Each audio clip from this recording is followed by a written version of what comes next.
आज हम लोग वास्तविक संख्या के बारे में हम लोग एक एक करके पॉइंट को पढ़ेंगे।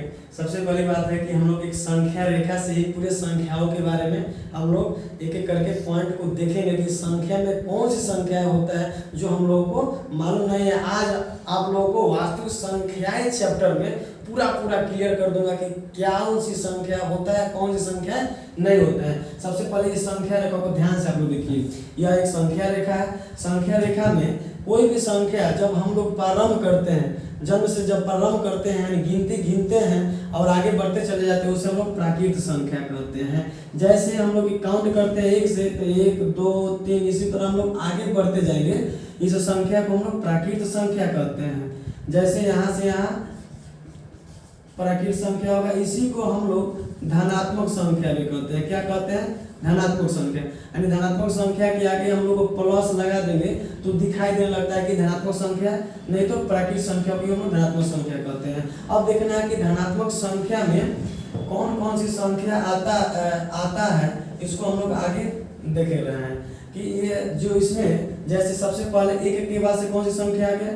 2 आ गया। तो जैसे 2 हो गया, 4 हो गया, 6 हो गया, 8 हो गया, तो ये हमारा सम संख्या हो गया। तो सम संख्या किसे कहते हैं? वैसी संख्या है जो 2 से पूरा भाग लग जाए, उसे हम लोग सम संख्या कहते हैं। अब 2 से पूरा भाग लगवे करेगा, जैसे देख लो यहाँ 2 4 6 8 10, इसी तरह संख्या हमारे आगे बढ़ते जाएगा। बाकी जिसमें उसमें बच गया संख्या, जैसे 1 बचा है, 3 बचा है, 5 7 9 11 13 की वैसी संख्या है जो 2 से पूरा भाग नहीं लगे, उसे हम लोग विषम संख्या कहते हैं। जैसे 1 3 3, उसके बाद से 5, उसके बाद से 7, उसके बाद से 9 11, इसी तरह हम लोग संख्या को आगे बढ़ाते चलेंगे। अब दोस्तों ये ध्यान दे दिए कि हम लोग अभी प्राकृत संख्या को ही हम लोग देख रहे थे, लेकिन अब इसमें संख्या और भी क्या है उसको हम लोग गौर से देखने का काम करेंगे।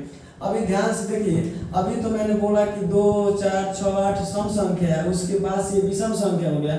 अब देखना है कि अभाज्य संख्या किसे कहते हैं। अभाज्य संख्या किसे कहते हैं? वैसी संख्या है जो 1 से और स्वयं से भाग लगे, उसे हम लोग अभाज्य संख्या कहते हैं। सबसे छोटी अभाज्य संख्या 2 है। जैसे 2 को हम लोग, मैंने बोला 1 से और स्वयं से, स्वयं का मतलब हो गया कि जो संख्या है उसी से हम लोग भाग करेंगे तो पूरा कट जाएगा। देख लीजिए, 1 और स्वयं से जो भाग लगता है उसे हम लोग अभाज्य संख्या कहते हैं। हमारा 3 भी अभाज्य संख्या, जैसे 1 से भाग लग जाएगा और 3 से भाग लग जाएगा।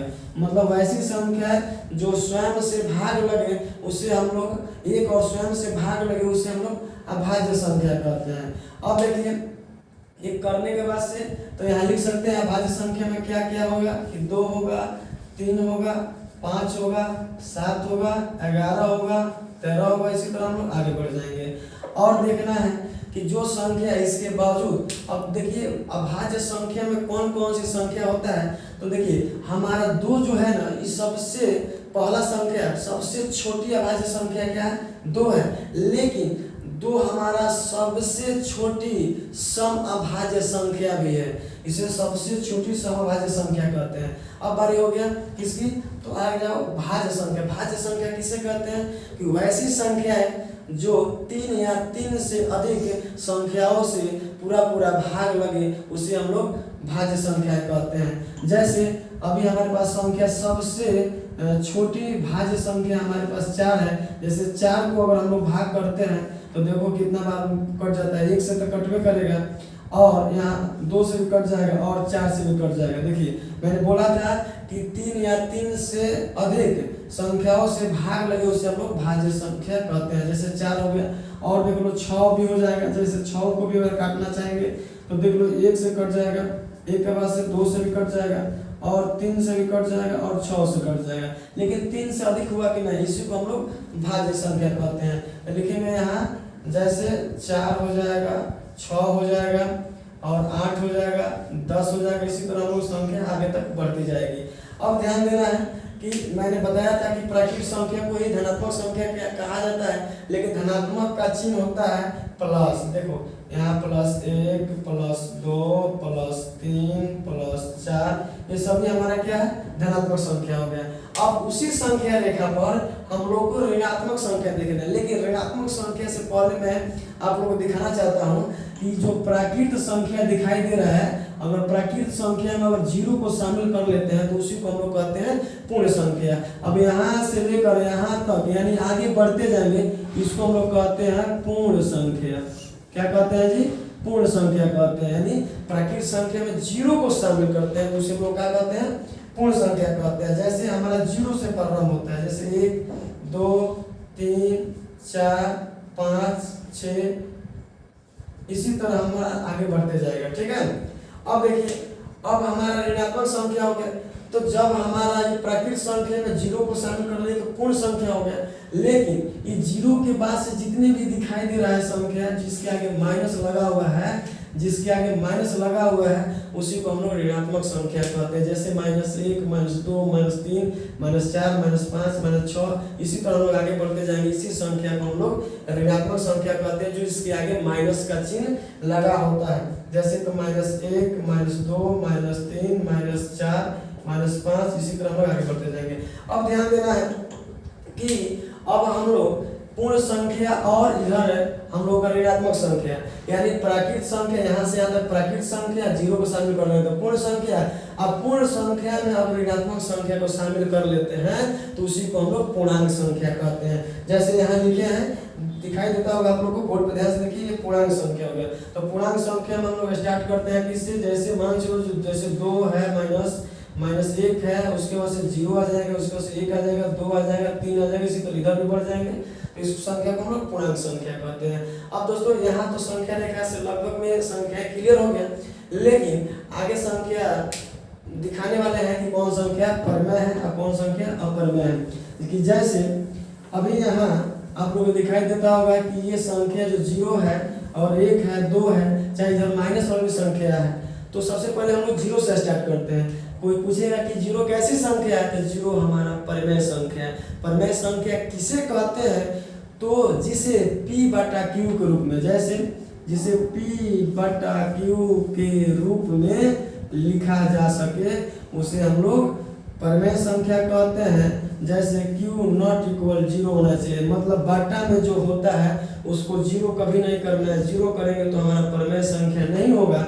कि इसको दूसरे नाम से भी कह सकते हैं, P को अंश बोलेंगे और Q को हम लोग हर बोलेंगे, यानी जिसे अंश बटा हर के रूप में लिखा जा सकता है उसे हम लोग परमेय संख्या कहते हैं। आपको आएगा कि परमेय संख्या स्टार्ट कहाँ से होता है, तो ये सभी हमारे परमेय संख्या है, लेकिन 0 भी हमारा क्या है, परमेय संख्या। जैसे 0 को लिखना चाहेंगे तो इसको P/Q के रूप में लिख सकते हैं, हाँ लिख सकते हैं। देखिए कैसे 0, अब बट्टा में ये 1 हो जाता है तो इसको हम लोग बोलते हैं परमेय संख्या।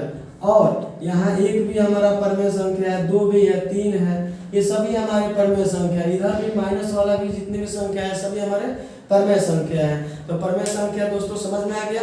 अब आगे बढ़ते हैं कि परमेय संख्या किसे कहते हैं, इसी को सेम ऑपोजिट कर देते हैं। वैसी संख्या है जिसे P/Q के रूप में नहीं लिखा जा सकता है, उसी को हम लोग कहते हैं अपरमेय संख्या है। कि जैसे √2 हो गया, जैसे क्या हो गया, √2 हो गया, √3 हो गया, √5 हो गया, √6 हो गया, सभी हमारे क्या है, सभी हमारे अपरमेय संख्या है।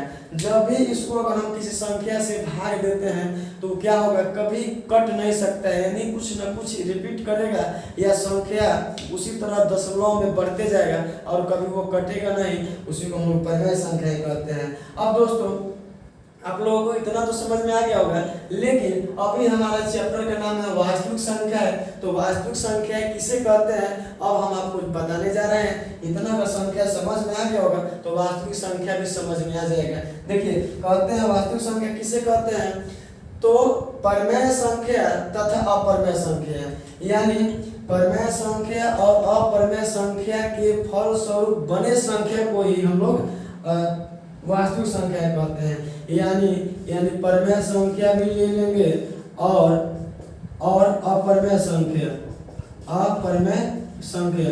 ये जब दोनों मिलता है तो उसे हम लोग वास्तविक संख्या कहते हैं। तो दोस्तों आशा करता हूँ कि समझ में आया होगा, इसलिए जय हिंद।